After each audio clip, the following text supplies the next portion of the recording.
fortune, and Coon Hollow reported that gold had been found in Placerville, a name which translates to Sandbankville.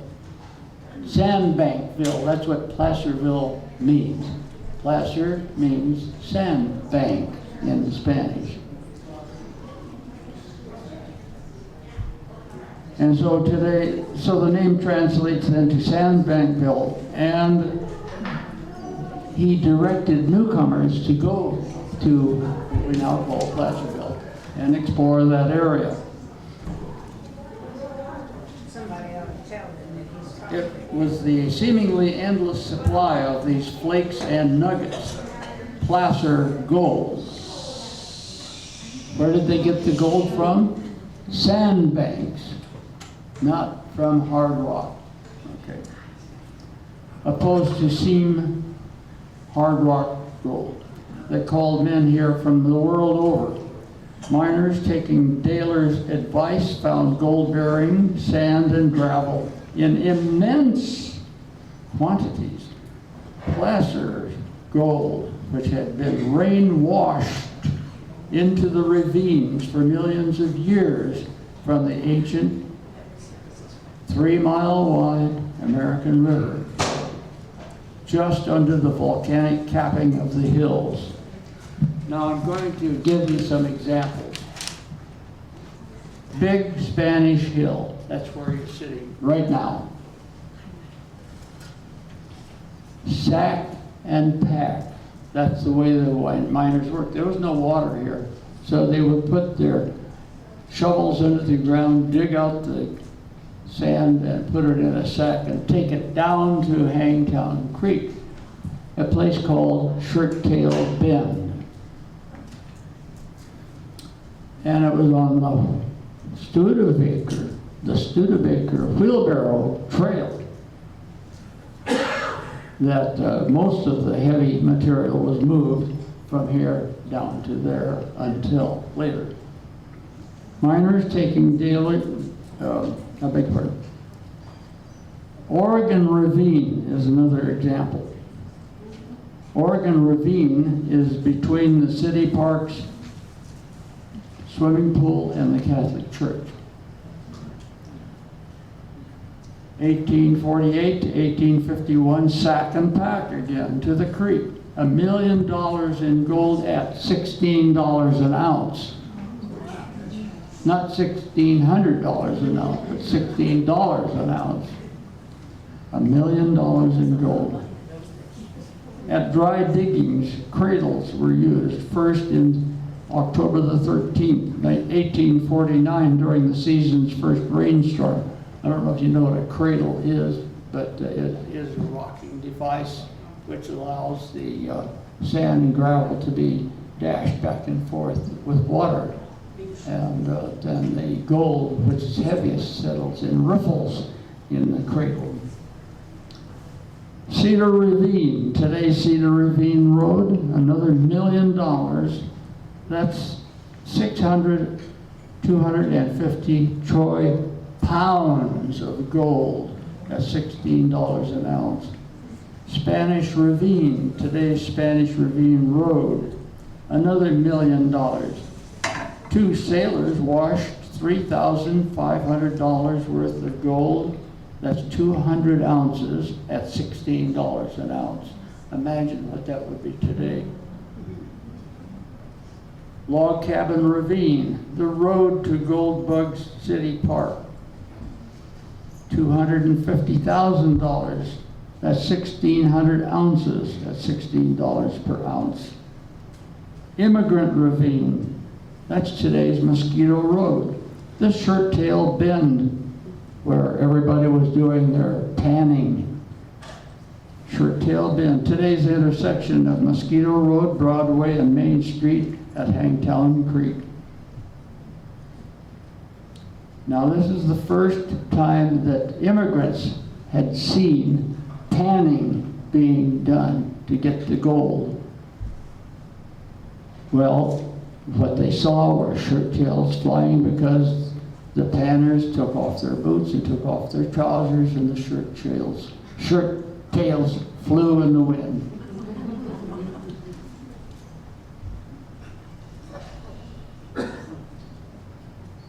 To demonstrate the flow of immigrants, only 22 months after gold was discovered, with no roads, no maps, no automobiles, no government, nothing. By December of 1849, the Sierra Nevada foothills had been prospected from Yuba River all the way south to Stanislaus River, with valuable mines found 100 miles in both directions. The diggings from Shirt Tail Bend downstream to today's town of Cold Springs was nearly deserted for lack of water by April of 1850. Water was being diverted. Talk about dry diggings. The first local hydraulic mining, now hydraulic mining is where you have the high pressure water coming out of a nozzle. Oh, I can hear this now. Coming out of a nozzle and washing the embankment off. Now, if you look behind you, you'll see where the hills have been washed away by the high pressure hydraulic water. So by December of 1855, Spanish Hill, lying between today's Spanish Ravine Road and Wilsey Road, and other sand hills surrounding Placerville, were being hydraulic mined with water.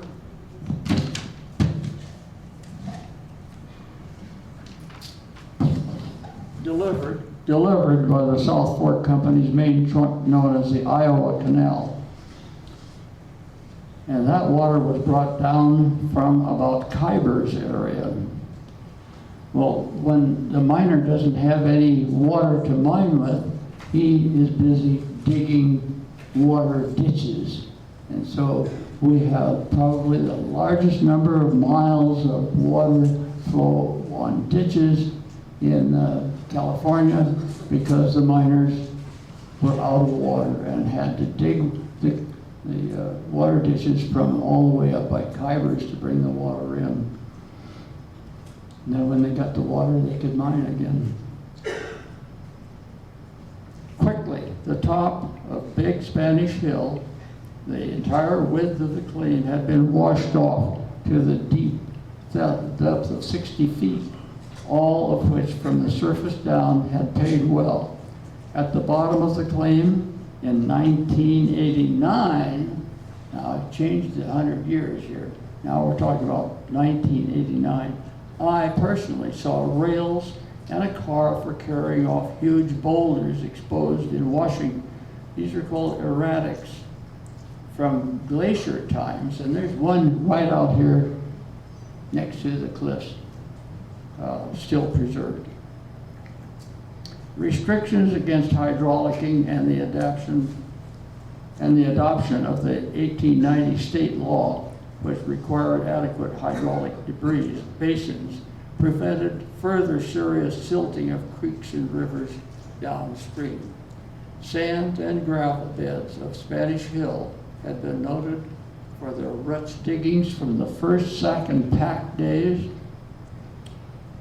and the days of the Studebaker wheelbarrow.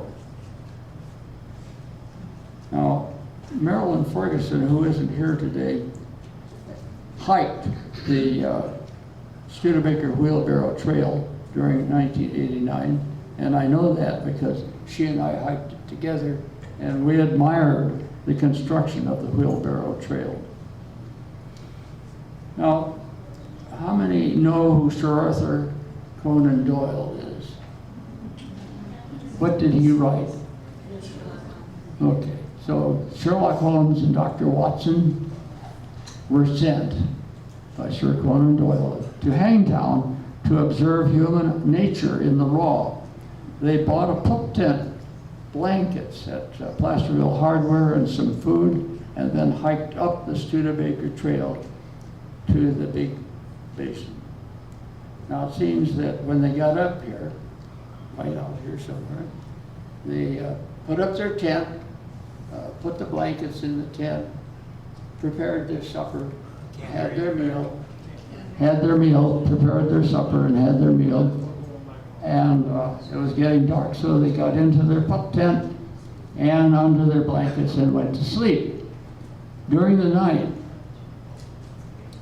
Sherlock Holmes rolled over and said, "Watson, Watson." And Watson said, "What do you want, Holmes? It's 2 o'clock in the morning." "Watson, I want you to turn over and look straight up and tell me what you deduced from what you see." So Watson turned over and he looked straight up and he said, "Oh my goodness, look at all the stars out there. I bet you there are a bunch of planets like the Earth going around those stars out there." And Holmes says, "No, no, you idiot, somebody stole our tent."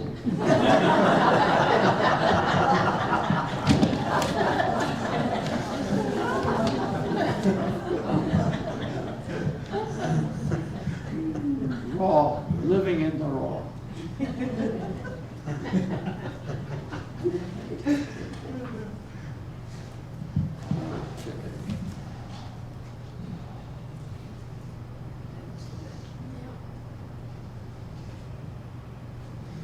As early as 1856, Spanish Hill averaged $3,000 a week. Now remember, that's at $16 an ounce. That is to say, 16 troy pounds of gold at $16 an ounce, better than 1/8 of an ounce of gold from each wheelbarrow load of dirt. One notable day's washing produced nearly 7 troy pounds of gold. Between 1856 and 1858, 2 nuggets were found exceeding 5 ounces, one in Spanish Ravine, that's where we have the road, Spanish Ravine Road, and the other on Spanish Hill, right here. Fairly yellow with gold, the gravel of Spanish Hill helped strengthen the Union Army's effort to win the Civil War between the states. Before 1911, the Spanish Hill mine had produced $6 million at $16 an ounce. That's 31,250 troy pounds of gold. 1994's value, that would be not 6 million, that would be 146,250,000. And in today's value, that's $500 million came out of this gold.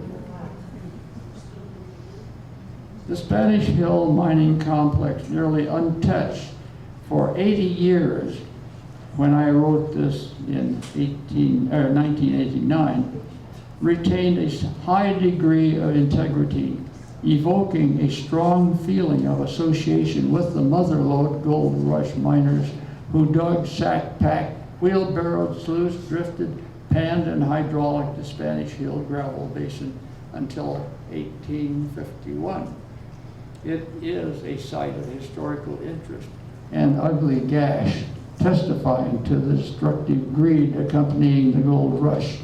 Yet the big Spanish bowl was beautiful in 1989 with trees in the embrace of colorful cliffs, which are scenic from several locations within the city boundaries. And Little Spanish Bowl. Have any of you ever heard of Little Spanish Bowl? Well, it's covered up now. And that's why you don't hear about it, but I'm going to tell you about it. It was a natural amphitheater with good acoustics, which seemed deaf to the highway traffic noise. You could step one step into the lip of the opening and there would be no traffic noise. One step back out, the traffic noise. Back in a few steps, the sound of a flute played by a teacher to children. And this is my own experience. I took several steps into the little Spanish basin and I heard a flute playing. And it was a teacher with a group of children. No sound of the highway noise. And the teacher was talking to the children. I came in and introduced myself, and that was on the November the 8th of 1985. And I spoke of Halley's Comet, which was overhead. And so I suggested that that night, the children should go out and see Halley's Comet themselves. And one child said, "What would happen if Halley's Comet hit the Earth tonight?" And I assured the child that was not going to happen because the comet was in a different orbit than was common to the Earth. But the child insisted, what would happen if Halley's Comet hit the Earth tonight? And the teacher said, there'd be no school tomorrow.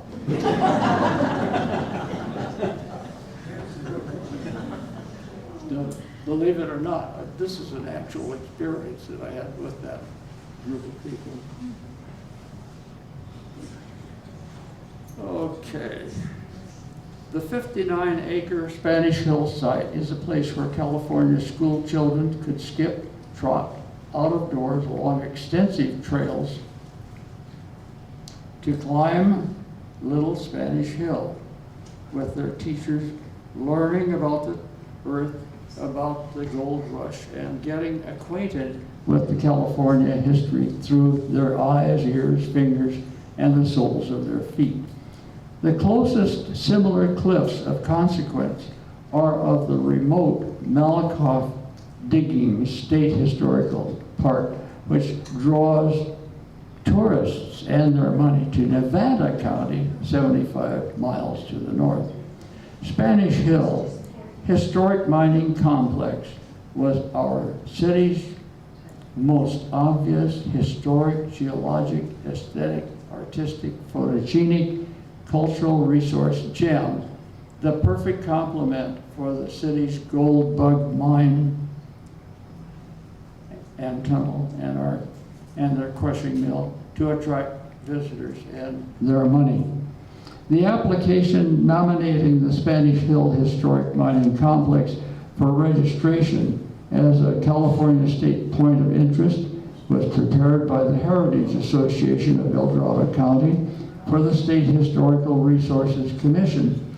The nomination was granted by the Commission. Spanish Hill was added to the California State Historic Resources Inventory, and all archival material pertinent to the mining complex will be preserved for study by posterity. But the Spanish Hill Historic Mining Complex, its Studebaker Wheelbarrow Trail, and its Little Spanish Bowl that Marilyn Ferguson teachers, the kids, and I knew, and Carl Borelli knew, we can never, ever have it back.